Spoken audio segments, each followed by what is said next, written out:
Hello friends, NEET 2014 Newton laws of motion and friction के इस question में हमें कहा गया है फोर्स एफ एक्ट कर रहा है पार्टिकल पर जिसका मास एम है और ये इंडिकेट किया गया है हमें फोर्स टाइम ग्राफ से, जो कि हम देख सकते हैं।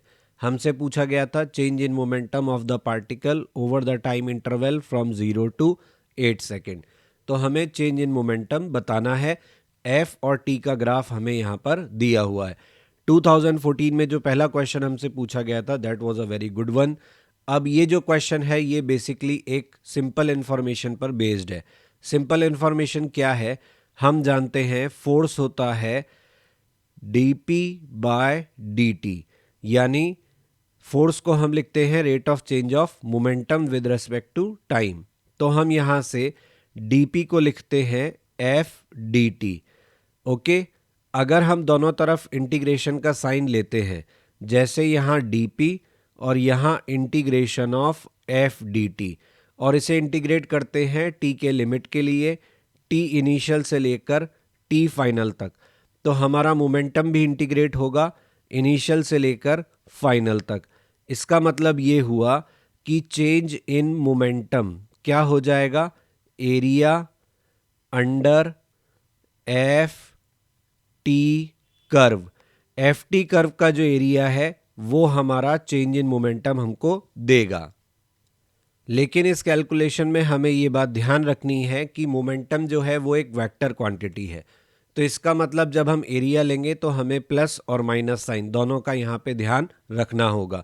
यानी टाइम एक्सिस के ऊपर जो एरिया हम कैलकुलेट करेंगे वो हम पॉजिटिव मानेंगे और जो नीचे कैलकुलेट करेंगे वो नेगेटिव मानेंगे।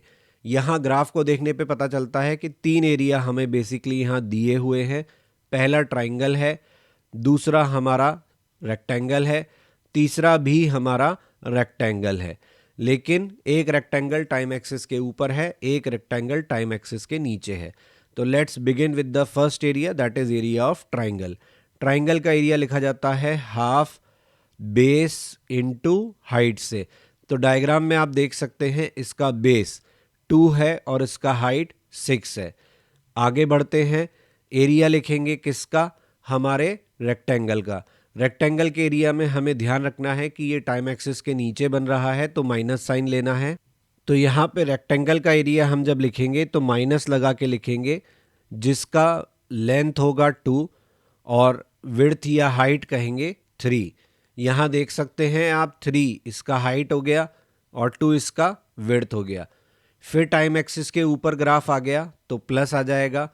अब कितना है इसका लेंथ? तो 8 से लेकर 4 तक ये कितना हुआ? 4, और इसका हाइट कितना दिया हुआ है? 3। ठीक है, तो इसे सॉल्व करेंगे। सॉल्व करने पर क्या मिलेगा? यहाँ मिलेगा 6, यहाँ मिलेगा -6 और यहाँ मिलेगा +12। तो 12 न्यूटन सेकेंड, क्योंकि टाइम का एरिया ले रहे हैं तो ये हमारा आंसर होगा। आई होप आपको ये सोल्यूशन समझ में आया होगा।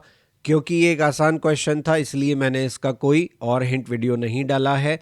अब अगर आपको ये सोल्यूशन पसंद आया हो तो please like, share and subscribe my channel. Bell icon को दबाना ना भूलें ताकि आपको मेरे सभी अपडेट्स, सभी uploads time to time notify होते रहें। इसके अलावा अगर आपको सोल्यूशन का टेक्स्ट फॉर्मेट चाहिए जो ऑब्वियसली डिटेल्ड होता है as compared to the video solution, जहां मैं हर स्टेप को मेंशन करता हूं इन द रिटन फॉर्म, तो वो भी आप मेरे ब्लॉग पर जाकर देख सकते हैं। मुझसे कांटेक्ट करना चाहते हैं, कोई सजेशन देना चाहते हैं तो वो भी आप मुझे मेल कर सकते हैं। फेसबुक पेज पे आप ज्वाइन कर सकते हैं जहां आपकी तरह बाकी बच्चे मुझसे जुड़े हुए हैं और जो वहां पर एग्ज़ाम रिलेटेड इंपॉर्टेंट इन्फॉर्मेशन अपनी प्रिपरेशन के लिए वो क्या कर रहे हैं वो सारी चीज़ें शेयर करते हैं ऑन फेसबुक एंड इंस्टाग्राम। तो आप वहां ज्वाइन कर सकते हैं। इन सभी के लिंक मैंने डिस्क्रिप्शन में डाले हुए हैं।